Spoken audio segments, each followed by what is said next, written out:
ശശി തരൂർ എന്തായാലും ഒരു കാര്യം തീർച്ചപ്പെടുത്തിയിട്ടുണ്ട്. അത് കേരളത്തിലെ കോൺഗ്രസിന്റെ മുതിർന്ന നേതാക്കന്മാർക്കൊക്കെ ആശ്വസിക്കാം. അതായത് അദ്ദേഹം കേരളത്തിലെ മുഖ്യമന്ത്രിയാകാനില്ല. കേരളത്തിലെ ആകാനില്ലെന്ന് പറഞ്ഞാൽ മറ്റുള്ളിടത്താകും എന്നല്ല അർത്ഥം. കേരളത്തിലേക്ക് വരുമോ എന്നൊക്കെ ആയിരുന്നു ചിലരുടെ ഭയം. ഇനിയിപ്പോൾ വി ഡി സതീശന് സ്വസ്ഥമായിട്ടിരിക്കുക, ചെന്നിത്തല നായർക്കും സ്വസ്ഥമായിട്ടിരിക്കുക. അത് അപ്പോൾ ഏതായാലും ഒരാപ്ലിക്കൻ്റ് കുറഞ്ഞു എന്ന് പറഞ്ഞാൽ മതിയല്ലോ. ആള് കൂടുന്തോറുമാണല്ലോ പിന്നെ പരീക്ഷ നടത്തണം, ഇൻ്റർവ്യൂ നടത്തണം ഒക്കെ വേണ്ടി വരുന്നത്. അപ്പോൾ അതേതായാലും കുറഞ്ഞു. തരൂര് ഒരു ഇതിന് നൽകിയ ഒരു പത്രത്തിന് നൽകിയ അഭിമുഖത്തിലാണ് അക്കാര്യം പറഞ്ഞിരിക്കുന്നത്. താന് മുഖ്യമന്ത്രിയാകാനില്ല. തരൂരിനെ സംബന്ധിച്ചിടത്തോളം മുഖ്യമന്ത്രി അല്ല, അതുക്കും മേലെയാണ് അദ്ദേഹത്തിൻ്റെ നോട്ടമെന്നുള്ളത് ആർക്കും അറിയാവുന്ന കാര്യമാണ്. അദ്ദേഹം തന്നെ പറയുന്നുണ്ട്, കോൺഗ്രസ് അധ്യക്ഷ സ്ഥാനത്തേക്ക് മത്സരിച്ച ആളാണ്. അതും താൻ തന്നെ തീർച്ചപ്പെടുത്തിയതാണ്. അന്ന് അദ്ദേഹം അല്ലെങ്കിൽ അദ്ദേഹത്തെ പാർട്ടി അത് നിയോഗിച്ചിരുന്നു എങ്കിൽ, തെരഞ്ഞെടുത്തിരുന്നു എങ്കിൽ ഇന്ന് കാണുന്ന കോൺഗ്രസ് ആയിരിക്കത്തില്ല പാർലമെന്റിൽ. ഒരു 10 സീറ്റെങ്കിലും കുറഞ്ഞത് കൂടുതലുണ്ടായിരിക്കും. അത് ഉറപ്പായ കാര്യമാണ്. ഗ്രാജുവലായിട്ട് ബി ജെ പിക്കൊരു വലിയ വെല്ലുവിളി ഉയർത്തിയേന് തരൂർ കോൺഗ്രസ് അധ്യക്ഷ സ്ഥാനത്ത് വന്നിരുന്നുവെങ്കിൽ. എന്തുകൊണ്ട് വന്നില്ല എന്ന് ചോദിച്ചാൽ നമ്മൾക്കേവർക്കും അറിയാവുന്ന കാര്യമാണ്. മല്ലികാർജുൻ ഖാർഗെയെ പോലെ സോണിയാഗാന്ധിയുടെ അടുക്കളക്കാരനായിട്ട് നിൽക്കാൻ തരൂരിനെ കിട്ടത്തില്ല. മല്ലികാർജുൻ ഖാർഗെ എന്താണ്? കടൽ കിഴവൻ, പിന്നെ സോണിയ അമ്മച്ചിയുടെ വീട്ടിലെ കുശിനിക്കാരനാണ്. എന്തെങ്കിലും വാർത്താ സമ്മേളനമോ മറ്റോ ഉണ്ടെങ്കിൽ എടുത്തോണ്ടിരുത്തും.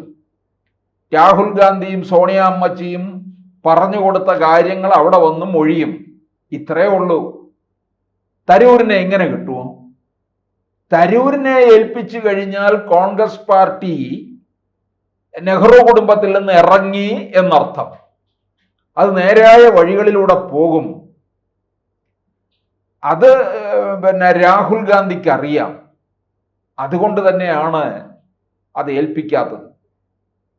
അങ്ങനെയുള്ള രാഹുൽ ഗാന്ധി വലിയ ഇടങ്ങളിലേക്ക് തന്നെയാണ് നോട്ടം. നമ്മളേറെ ചർച്ച ചെയ്തതാണ്, ഉപരാഷ്ട്രപതിയാകും, UN സെക്രട്ടറി ജനറൽ സ്ഥാനത്തേക്ക് വരെയാണ് നോട്ടം. അത് അദ്ദേഹം തന്നെ പറയുകയുണ്ടായി, അതിനി ഒരു 2040 വരേക്കും അതിനകത്ത് നോക്കണ്ട. ഏഷ്യയിൽ നിന്നുള്ളവർക്ക് അതിനുള്ള സാധ്യത ഇപ്പോൾ ഇല്ല. അപ്പോഴത്തേക്കും തരൂരിന് പ്രായം എത്രയാവും? അപ്പോൾ എന്തോ ചില നീക്കങ്ങൾ മോദിയുമായിട്ട് തരൂർ നടത്തിയിട്ടുണ്ട് എന്നുള്ളത് ഉറപ്പാണ്.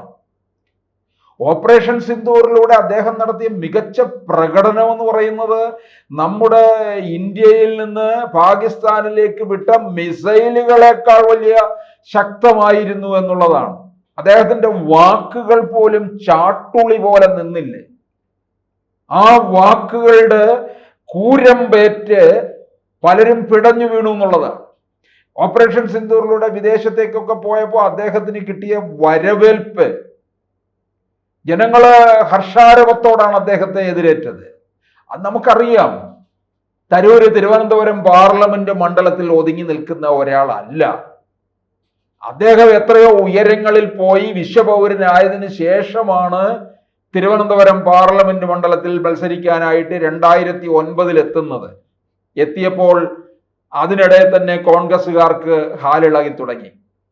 ഇവിടെ വെള്ളം കോരുകയും വിറക് വെട്ടുകയും ഒക്കെ ചെയ്തവർക്ക് സീറ്റില്ലേ എന്നുള്ള രീതിയിൽ 2009 മുതൽ മത്സരിച്ച് 2024 വരെ 4ാമത്തെ തവണയാണ് തരൂര് ഇപ്പോൾ MP ആയിരിക്കുന്നത്. തരൂരിനെ ഉൾക്കൊള്ളാൻ കുറെ പ്രയാസമാണ്. തരൂർ ഇനിയിപ്പോ കേരളത്തിന്റെ മുഖ്യമന്ത്രിയായിട്ട് വരുന്നു എന്ന് പറഞ്ഞാൽ ഇവിടുത്തെ കോൺഗ്രസ്സുകാരെ കൂട്ടുനിൽക്കുമോ? പാലം വലിക്കും. അത് ഉറപ്പായ കാര്യം തന്നെയാണ്.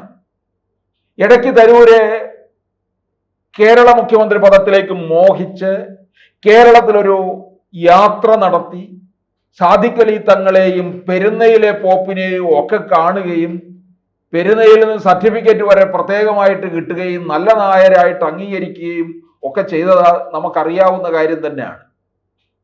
അങ്ങനെയുള്ള